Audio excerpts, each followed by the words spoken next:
I'll never forget the sound of the suitcase zipper closing. It was too smooth, too final, like the last breath of something that never truly lived. My mother stood in the doorway, arms crossed, eyes colder than any stranger's. My father wouldn't even look at me.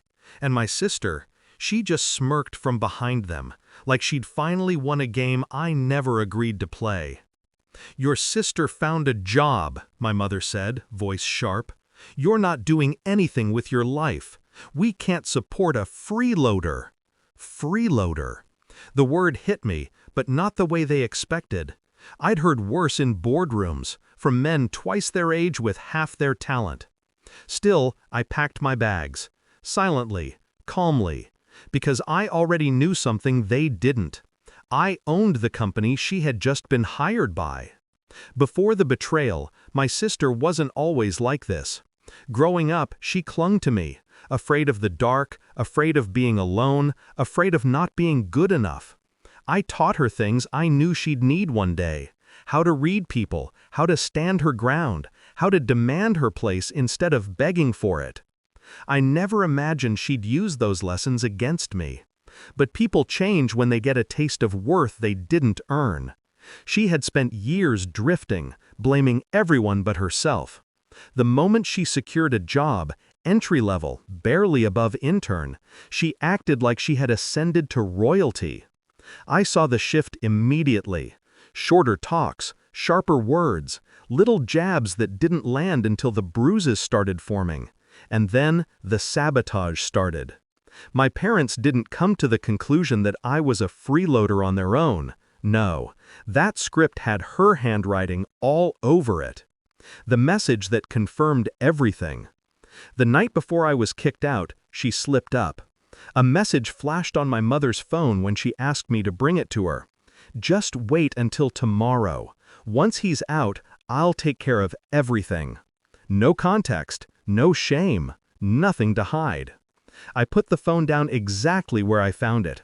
I didn't confront her, didn't ask why, didn't give her the satisfaction of seeing a reaction. I had already made up my mind. The shift. Revenge doesn't start with anger, it starts with clarity. And clarity came the moment I stepped out of that house, suitcase in hand, letting the door shut behind me like a coffin lid sealing the past.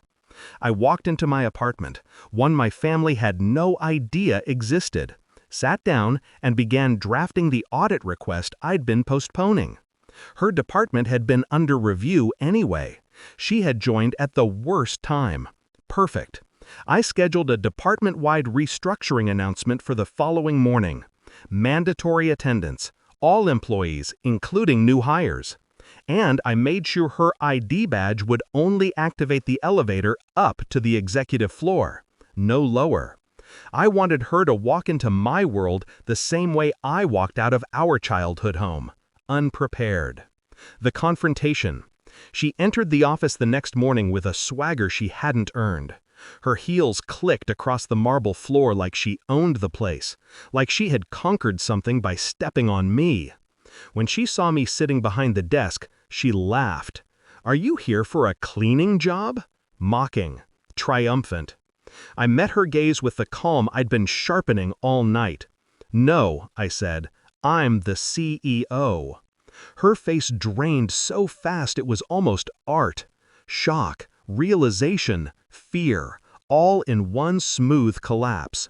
She stumbled, trying to gather words, but they scattered around her feet like broken glass. I didn't give her the time to pick them up. "We're restructuring," I continued. "All new hires are under review, including you." She reached for excuses, family, loyalty, misunderstanding. I let her talk.